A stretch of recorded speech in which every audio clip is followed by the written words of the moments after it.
I'm Paul Goetz, and I will give you a demonstration of the crossing method in beans called the hook method without emasculation.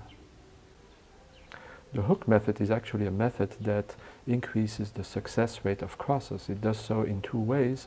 First of all, hooking the two styles of the male and the female parents together is a much quicker method, and the absence of emasculation is less hurtful to the plants. So overall, this method is much faster than the traditional methods. So before you start your crossing operations, make sure that you have the right equipment. First of all, you want to have a vial with ethanol to clean the tweezers and remove any traces of pollen from a previous pollination. You also want to have a magnifying lens, if necessary, to check for the presence or absence of pollen in the flowers or flower buds. You also want to have a pair of tweezers, and you have to choose the right model to fit your particular preferences. You want to have a piece of adhesive tape to close the buds at the end of the pollination. You want to have crossing tags where you can indicate which cross, which parents were involved in the cross, who was the pollinator, and the date of the pollination. And then finally, make sure that you also have a pencil, and a pencil is probably better than a pen.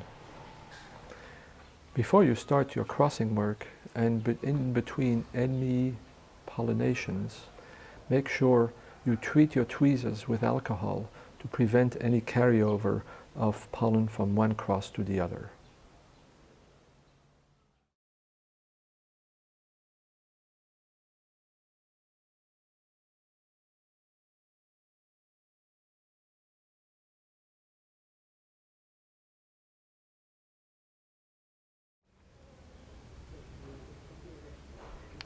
The bud you see here is a bud for the female parent, so it's not open yet, but it is about to open the following day.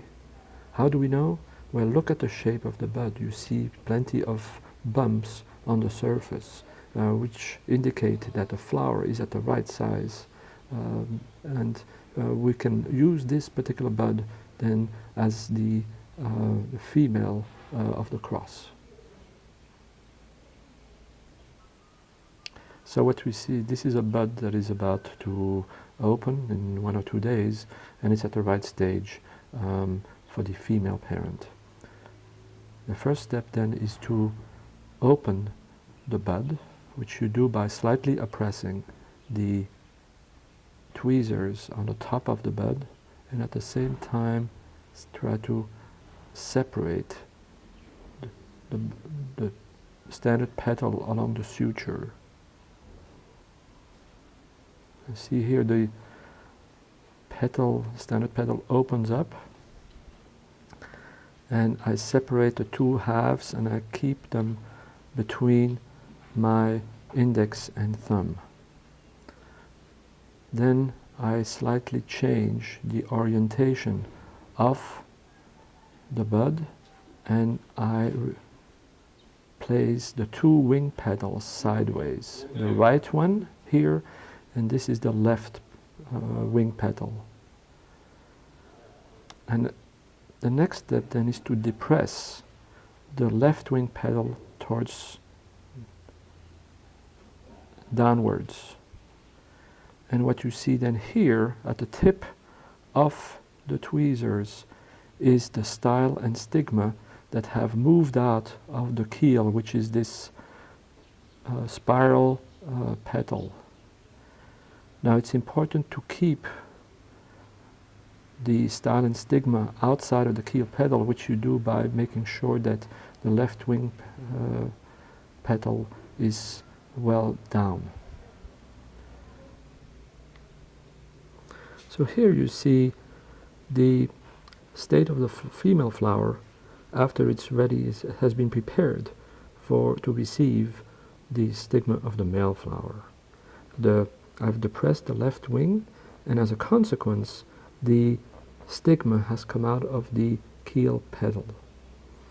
And in essence what we are doing is to repeat what the insects, pollinating insects, do when they visit the bean flower, is by their weight on the left wing they actually cause the style to come out and hit the body of the insect. After you have opened the female bud, make sure that there aren't any anthers sticking out of the keel petal. These anthers can open at a later stage, causing a self-pollination. You can check whether whether there are any pollen grain on the style, either with the naked eye or with a magnifying lens. It's important that the style does not carry any pollen grain to avoid self-pollinations.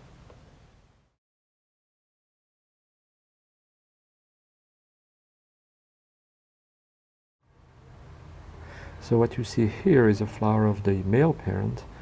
Unlike the female parent, here the flower is completely opened. It has opened this morning and will only be really fully operational for the beginning of the day. We repeat here the same operation as in the female flower bud. It is we depress the left wing petal and allow the style to pop out of the keel. And then with the tweezers we remove the style from this flower. So I have now taken away the style from the male flower with the tweezers, and I'm going to hook it on to the style of the female flower. And when you open a male flower and you select a male flower, make sure that the style is really loaded with pollen grains. This will increase your success rate. Again, you can check for the presence of pollen grains either with a naked eye or with a magnifying lens. I'm now hooking the style of the male flower onto the style of the female flower.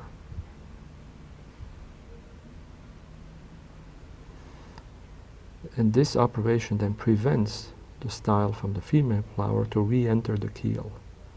And in doing so, it prevents also, in most cases, selfing of the female parent.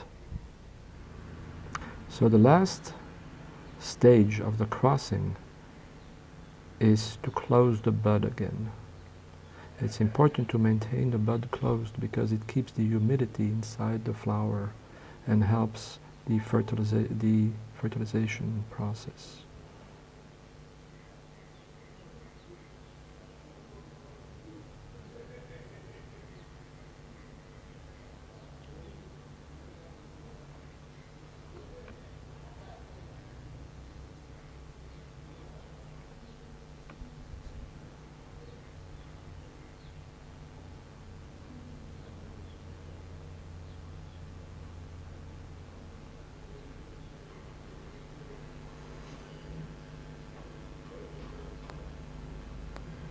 So you press the bud slightly, very gently, to close it. And eventually we'll keep it closed with a piece of tape on top of the standard petal.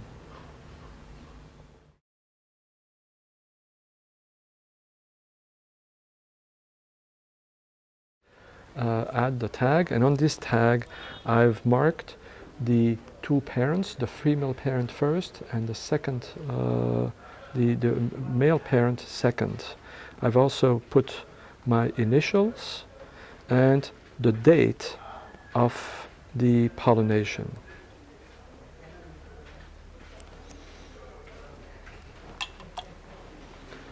And I wrap the thread of the tag around the pollinated flower bud.